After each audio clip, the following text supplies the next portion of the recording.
অনেকের আছে না ঘুম আসে না, ঘুম আসে না অনেকের, খুব মেজাজটা গরম হয়ে গেছে, দেখা যাচ্ছে যে কোনো কিছু ভালো লাগতেছে না, কেউ একটা খারাপ কথা বলছে মনটা একটু কষ্ট পাইলো, কোনো একটা জিনিস নিয়ে মনটা খারাপ, ঘুম ধরে না, একে দুশ্চিন্তা বারবার আসতেছে, যত রকমের নেগেটিভ জিনিস আছে, যত রকমের সমস্ত নেগেটিভ জিনিস থেকে বাঁচার জন্য ইনস্ট্যান্ট একটা অস্ত্র আল্লাহ আপনার হাতে দিয়ে রাখছেন। সেটা কি?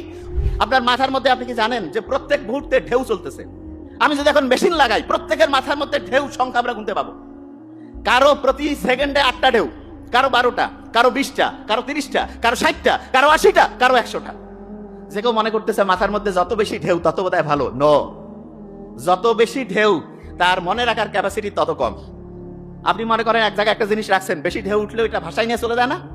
মাথার মধ্যে যদি বেশি ঢেউ উঠে, জলোচ্ছ্বাসের মতো শুরু হয়, তখন জলোচ্ছ্বাস যেমন একটা এলাকার সবকিছু উড়ায় তুড়ায় সামনে নিয়ে যায়, মাথার মধ্যে যখন ঢেউ চলতে থাকে খুব দ্রুততার সাথে, তখন একটা তথ্য রাখার পরও সেটা ওইখানে থাকে না, ভাষায় নিয়ে চলে যায়। অনেকে কয় না পরি খেয়াল থাকে না, পরি ভুলে যায়, তার মানে তার মাথার মধ্যে জলোচ্ছ্বাস চলতেছে।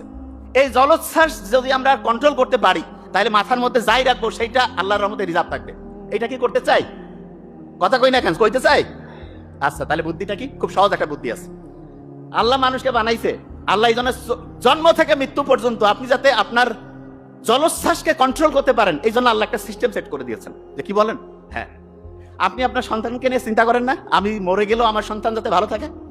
আল্লাহ তো চিন্তা করছে আমি আমার বান্দাকে তৈরি করলাম, এমন একটা সিস্টেম দিতে হবে যাতে করে যে কোনো সময় যে কোনো পরিস্থিতিতে সে যদি কোনো প্রবলেমের মধ্যে থাকে, কোনো বিপদের মধ্যে থাকে, আশেপাশে কেউ নাই, আমি আল্লাহ আছি। আল্লাহ তো ডাইরেক্ট আসি কবে না যে কি লাগবে বান্দা, আল্লাহ একটা অটোমেটেড একটা মাস্টার চাবি দিয়ে দিছে।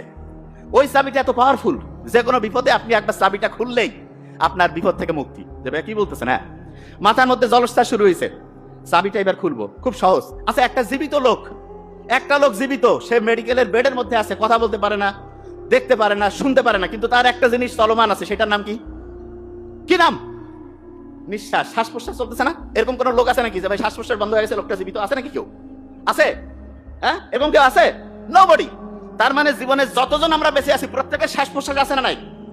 এই শ্বাস প্রশ্বাসের যে কন্ট্রোল, এইটা আল্লাহ আমাদের হাতে দিয়েছে। একটু করি তো আমরা, বুক করে শ্বাস নেই, ব্রেনটা রিল্যাক্সড হয়। বুঝতে পারতেছেন? ব্রেনটা কি হয়? রিল্যাক্সড। ব্রেনটা এখন জলোচ্ছ্বাসটা ঠান্ডা হইলো। এই যে এখন যেই কথাগুলো শুনবেন, একটু আগে যেটা যতটুকু রিজার্ভ হইতো তার চাইতে এখন ভালো হবে। বলতেছেন সত্যি? হ্যাঁ। অনেকের আছে না ঘুম আসে না, ঘুম আসে না অনেকের, খুব মেজাজটা গরম হয়ে গেছে, দেখা যাচ্ছে যে কোনো কিছু ভালো লাগতেছে না, কেউ একটা খারাপ কথা বলছে মনটা একটু কষ্ট পাইলো, কেউ একটা জিনিস নিয়ে অপমান করছে মনটা একটু কষ্ট হইলো, কোনো একটা জিনিস নিয়ে মনটা খারাপ, ঘুম ধরে না, একে দুশ্চিন্তা